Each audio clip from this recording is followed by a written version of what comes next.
اسی سے مانگ رہے ہیں اور اس کے گھر میں دینے کی بات ہے. اور پھر جو جاتے ہیں یہ جناب یہ بھی کہتے ہیں کہ یہ 10 روپے دینے کے لیے کبھی کبھار کوئی گھر والے 3 بار بلاتے ہیں. صبح گئے تو کہتے ہیں ابھی کوئی ہے نہیں, دوپہر میں آ جاؤ. دوپہر میں گئے تو کہتے ہیں کل آ جانا, صاحب نہیں ہے گھر میں.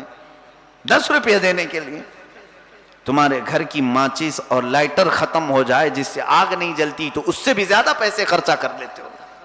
پانی کے لیے اس سے زیادہ خرچہ. حد تو یہ ہے ہمارے اوپر اللہ کا عذاب کیوں نہ آئے.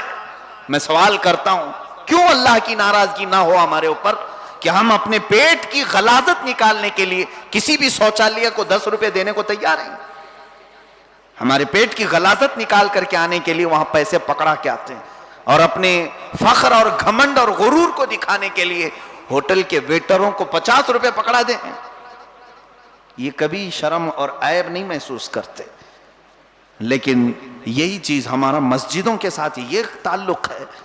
میں تو کہتا ہوں خاص طور پر یہ بات مجھے کہنے کا حق ہے اس لیے کہ میں آپ کے محلے کا امام ہوں اور یہ امانت ہے میری, اس لیے میں آپ کے سپرد کر رہا ہوں. اگر آپ کا مجھ سے تعلق نہ ہوتا تو میں اتنے زور سے کبھی نہیں بولتا. کیوں بولوں, کیا تعلق ہے تمہارا میرا؟ تمہاری اپنی مسجد ہے, تمہارے اپنے علاقے کی مسجد ہے, اور یہ مسجد جس میں آپ بیٹھے ہیں یہ کل قیامت کے دن ہماری سفارش کرنے والی مسجدیں قیامت کے دن اٹھائی جائیں گی, اور اللہ تبارک و تعالی ان کو پوچھے گا کہ تیرے ساتھ تیرے محلے والوں نے کیا کیا. یہ بعضوں کی سفارش بھی کریں گی. حتیٰ کہ حدیث پاک میں ہے جس ٹکڑے پر تم سجدہ کرتے ہو, یہ زمین کے ٹکڑے پر, تمہارے انتقال کے دن پورا یہ ٹکڑا روتا رہے گا, روتا رہے گا. اس مسجد سے میرے عزیز تمہارا گہرا تعلق ہے. تمہارے جنازے پر کوئی روئے نہ روئے, یہ مسجد کا ٹکڑا روتا ہے جہاں پر تمہارا سجدہ ہوا تھا, جہاں پر سجدہ کیا تھا. بلکہ اللہ کے حضور یہ مسجد کا ٹکڑا رو کر کے کہتا ہے مولا اس کے سجدے سے مجھے سکون تھا, آج وہ چلا گیا, آج وہ چلا گیا. یہ مسجدیں تمہارے سجدوں پر روئیں اور ان کے ساتھ ہمارا تعلق ایسا. میں یہاں پر سمجھتا ہوں کہ کچھ لوگوں کو مس انڈرسٹینڈنگ ہے. لوگ, وہی میں کہہ رہا ہوں, فکر بدلی ہوئی ہے.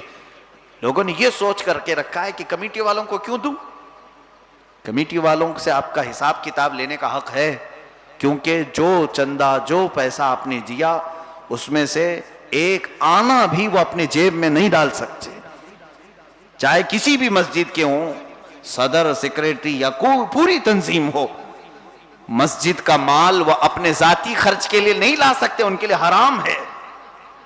بلکہ وہ سارا کا سارا مال ان کے پاس جو جاتا ہے وہ امانت ہے, وہ خالص مسجد میں استعمال ہوتا ہے, اللہ کے گھر کے لیے ہوتا ہے. ظاہر سی بات ہے یہ مسجد اتنا بڑا جو قلعہ آج ہمارے سامنے موجود ہے یہ اللہ والوں کے خرچ ہی سے تو بنا ہے. بس یہاں چیز میں یہی کہنا چاہوں گا, مال تمہارا نفع دے گا لیکن ان جگہوں پر انویسٹ کر کے رکھو.